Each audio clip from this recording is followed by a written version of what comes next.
just your fiance. I think you like the sound of that word. I do. Oh, I like the feel of you. That's what I like. You know what? Class is over. I was heading home, but if you want, we'll go back to the art therapy room for some therapy. Oh, I would like that. But before we do, Jake made some cards. Oh, wow. Oh, that's great. This is for you, and this is for his dad. That's what he's calling Drew, because that's who Drew is to him. He hasn't said anything about Jason. Well, you know, it's a big adjustment. Find out that the father you love isn't your biological dad, that some other enormous guy is. That's... Yeah, like I've said before, I would ordinarily ask Andre for... Oh, no. You don't want to do that. I just don't see the point in making trouble where it doesn't exist. Jake's doing fine. He's doing great. He's come a long way. All right, maybe I'm making too much out of this. I just feel really frustrated and disappointed in Andre and myself. Why are you disappointed in yourself? Because I entrusted my son's emotional health to a man who was sent here to keep an eye on Drew? Someone who literally replaced Drew's memory with Jason's? It's just made me doubt everything and everybody. Everybody? You're doubting me?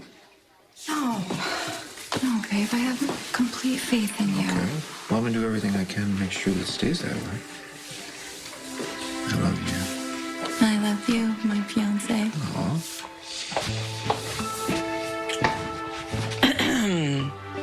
Do I have to report the two of you to HR? I believe we have a policy about fraternizing. We're not fraternizing. We're just making out. Oh, well, that's okay.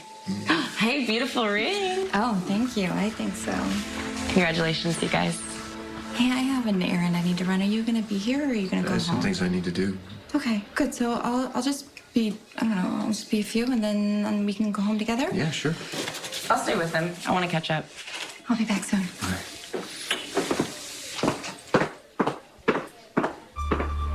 Franco? Everything okay? Yeah, great. Just great.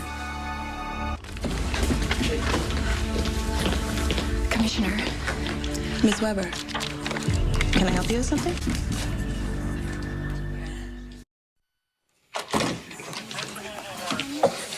Dr. Maddox, Elizabeth, you owe me some answers.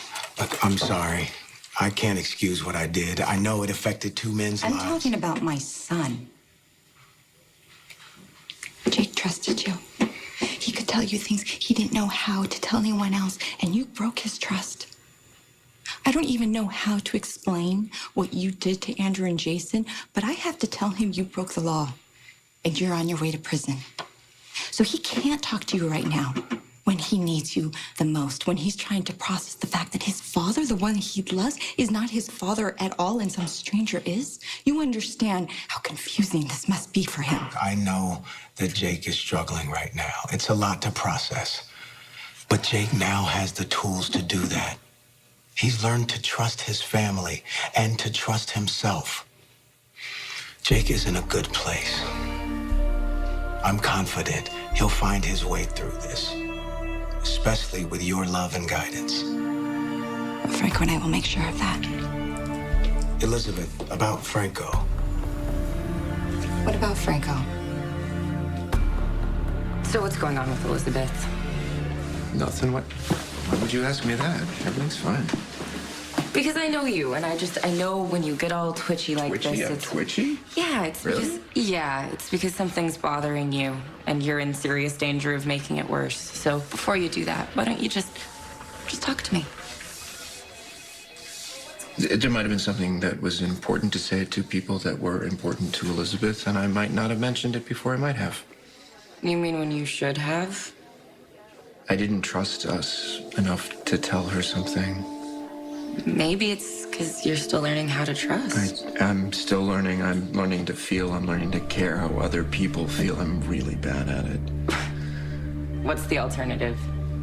You revert back to the old Franco who had no conscience and no one to love?